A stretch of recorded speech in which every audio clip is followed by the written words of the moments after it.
E hoje nós temos uma ilustre presença que é o Babalorixá Joel de Xangô, fazendo parte aqui do nosso canal. A gente vai fazer uma entrevista com ele. E antes de tudo eu queria saudar as pessoas, dando meu Motumbá, Macuyu, Deloene, Aure, Benoí, o Saravá, os irmãos de Umbanda e a todas as pessoas que não são da religião.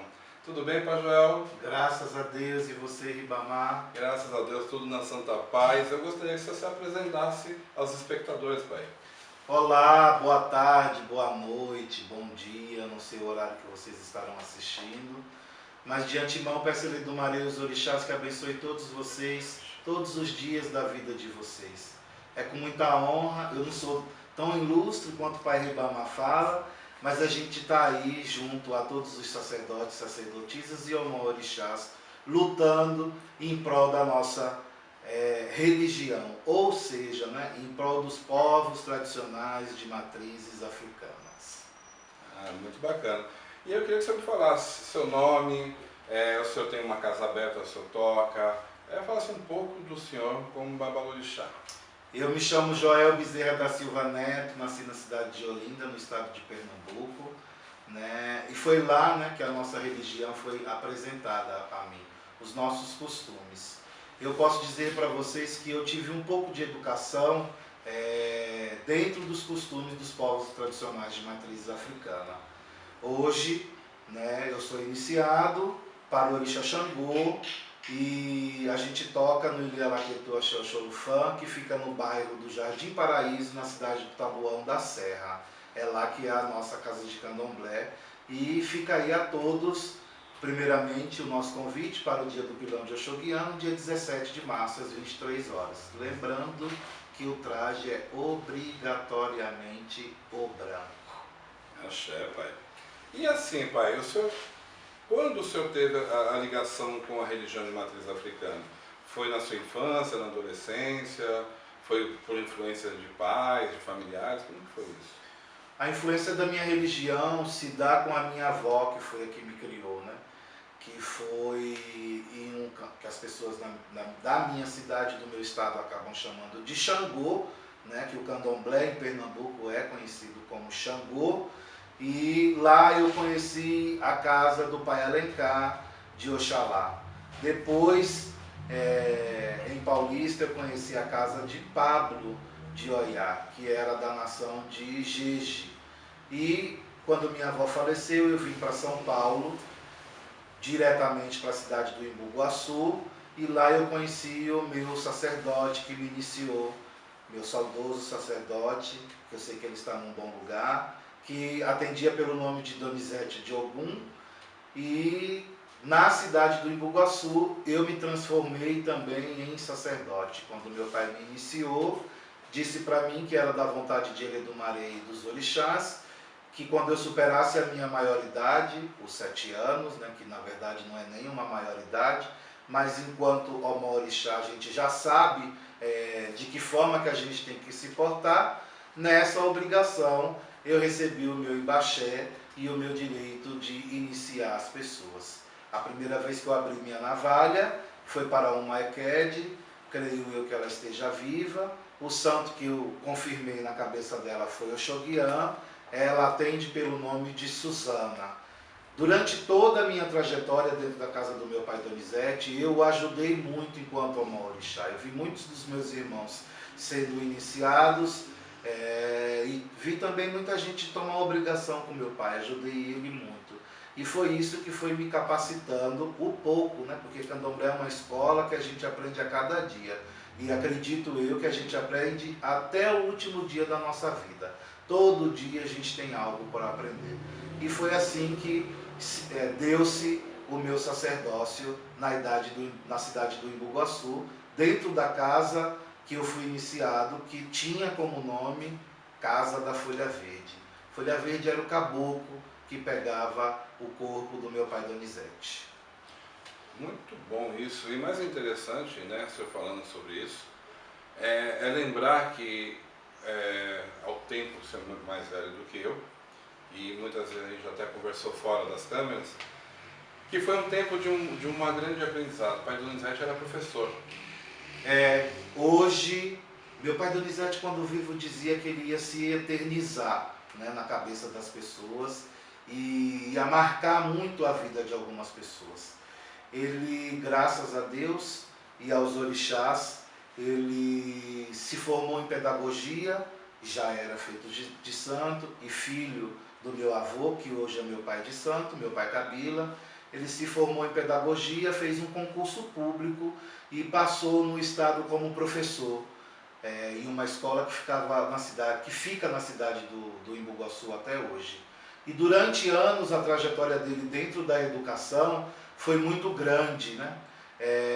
E ele realmente se eternizou. Hoje, no distrito do Cipó, da cidade do Embu-Guaçu, existe uma escola que no tempo era de lata, e do trabalho dos professores, do meu pai junto à diretoria de ensino, acabaram tendo que fazer uma escola de alvenaria. Essa escola tinha começado na igreja e acabou tendo o nome de seminário. Após a morte do meu pai, um professor que atende pelo nome de Cole, que era vereador no tempo na cidade do Embu-Guaçu, criou um projeto para mudar o nome da escola. Hoje a escola se chama Escola Estadual Professor Donizete Aparecido Leite. Ou seja, meu pai de verdade entrou para a história. Esse, na verdade, era o sonho dele. Isso é muito prazeroso a gente ouvir essas histórias dos mais velhos, né? E tendo hoje os seus filhos, como o senhor e outros, né? Sendo um exemplo, carregando esse nome, essa bandeira, né? E não desfazendo do axé, né? Estando no mesmo axé, junto hoje com seu pai, que foi o seu avô. E como sacerdote, o senhor acha que o candomblé ele contribuiu para a tua vida no quê? Demais. O candomblé contribuiu demais para a minha vida, né? Enquanto jovem, a gente tem muitos tipos de anseios, e esses anseios às vezes são anseios exacerbados, né? Foi o candomblé que me conteve sobre isso, né? Eu tive uma educação, me reeduquei dentro do candomblé, né? Para mim é importantíssimo saber que, enquanto povos tradicionais, a gente pode dizer isso, né, para as pessoas, que a gente consegue educar uma pessoa dentro dos cultos de matrizes africanas. E muitas pessoas antigamente falavam que candomblé era para negros, pobres e analfabetos. Então a gente tem aí o nosso querido Essá, meu nojo, o pai Donizete, que foi um professor, e quer dizer, nós temos advogados, arquitetos, engenheiros e tudo mais. E o senhor trabalhou na área social, né, em São Paulo. E você pode falar o que o senhor fez nessa área social, qual foi o tipo de trabalho? Eu, durante algum tempo, lecionei nessa escola que eu falei para vocês, e em uma outra, que chama Escola Estadual Maria André Chung, que também fica no distrito do Cipó, na cidade do Embu-Guaçu. E enquanto docente e sacerdote, que eu já estava como sacerdote, eu sentia a necessidade de me comunicar de uma forma diferente com o ser humano, né? Dentro da escola, nós começamos a fazer alguns trabalhos sociais, a princípio de escuta. Houve um ingresso de professores no estado de São Paulo, e eu acabei perdendo minhas aulas e fiquei muito triste com isso. Mas mesmo assim não quis parar minha vida. Do estado, né, de docente, eu fui trabalhar com população em situação de rua, em um albergue porta inicial, entre o portão 10 e o portão 7 do Autódromo de Interlagos. Muito bom isso. Eu vou pedir um agô a vocês e ao Pai Joel. A gente vai interromper um pouquinho, voltamos logo com mais informações do nosso Babalorixá Pai Joel de Xangô.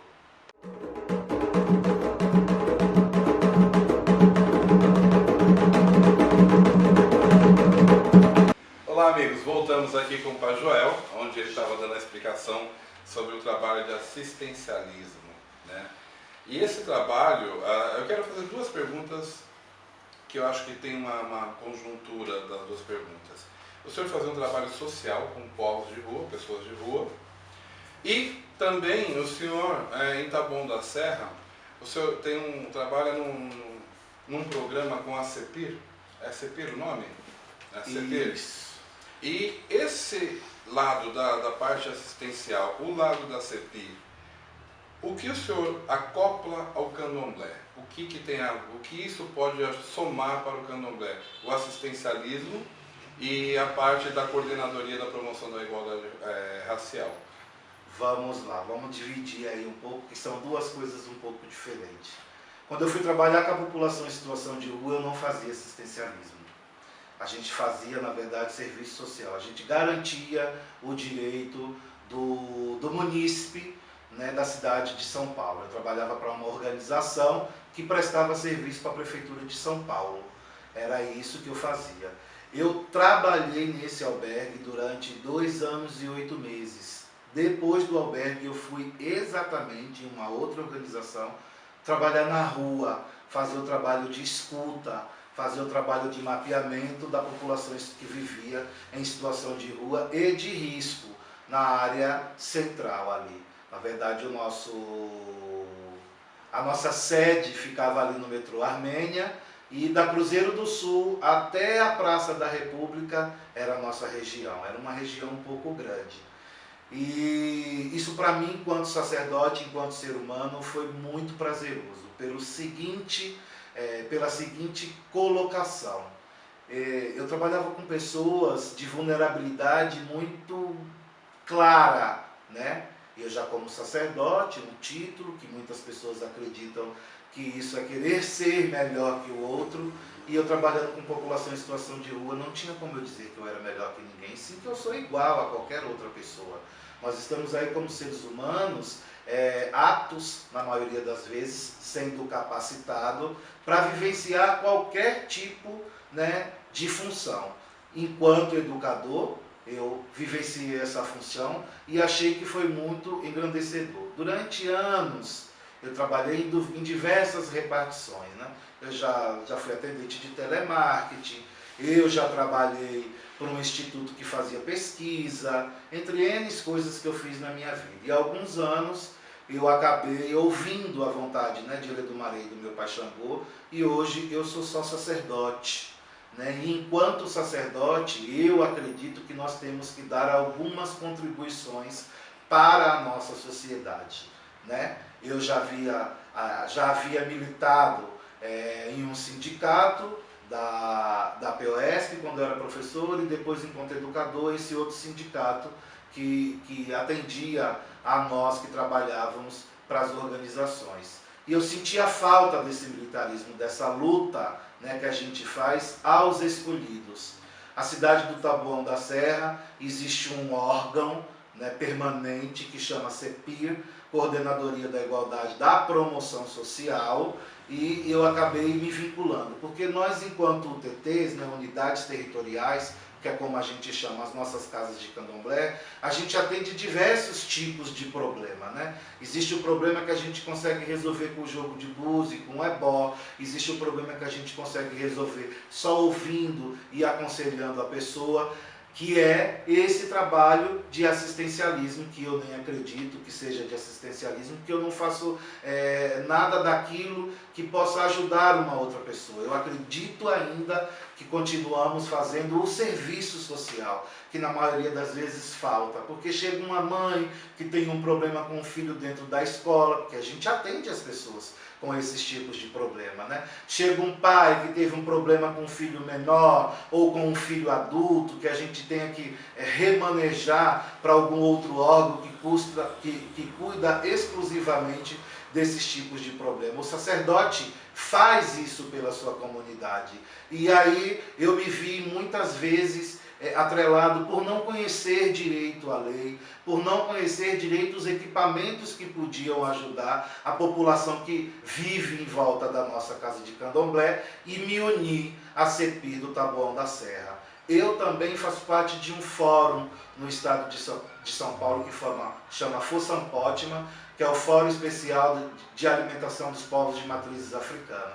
Também faço parte lá das coordenadorias desse fórum, que é uma militância, que nós, enquanto sacerdote, não podemos só pensar que a nossa casa de candomblé é apenas a religião. Não, dentro da casa de candomblé a gente alimenta, a gente educa, a gente veste, a gente consegue mostrar o que é arte, a gente consegue mostrar o que é literatura. A nossa religião é mais um ponto, né, daquilo que os povos tradicionais africanos trouxeram para o Brasil. Muito bom, eu acho que isso a gente pode tirar como exemplo, tudo que o Pai Joel falou, e entender um pouco melhor que a religião não é só bater tambor, né, jogar búzios, ela tem um monte de coisas que pode ser e que são de riquezas para nós, como essas informações que você está me passando. Sim, com certeza. E eu queria fazer uma outra pergunta de cunho religioso. O senhor disse que o senhor é de Xangô. O que é Xangô para o senhor? Xangô é tudo, né? Algumas pessoas, até às vezes, quando eu começo a falar do meu pai Xangô, elas acabam rindo, né? Porque eu acredito que, e como a história conta, né? Jesus Cristo tem 2018 anos, né? Quando Jesus Cristo morreu, conta-se as histórias que da vivência de Xangô aqui na Terra já tinha 5.000 e tantos anos aí. Então, eu particularmente, eu não desmereço nenhum outro orixá, entendam? Todo orixá dentro de uma casa de candomblé, que para mim é um pedaço, não, é a África inteira, porque nós dentro da casa de candomblé não cultuamos só um orixá, nós cultuamos muitos orixás. Mas Xangô para mim é o ar que eu respiro, Xangô para mim é o amor que eu sinto pelo meu próximo, Xangô para mim é a felicidade que eu tenho de acordar num dia e respirar o ar que para mim é ele quem dá. Xangô para mim é a minha diversão e ele é o orixá da alegria, eu tenho absoluta certeza disso. Xangô para mim é o rei que habita dentro do meu corpo, dentro deste ará, que eu na maioria das vezes digo que é um templo, né? Que eu acredito que meu corpo é um templo. Muitas vezes, muitas pessoas dizem que eu sou a representação de Xangô. Eu fico meio envergonhado, porque Xangô é tão grande e eu sou tão pequeno, assim como o outro orixá é tão grande e nós somos tão pequenos.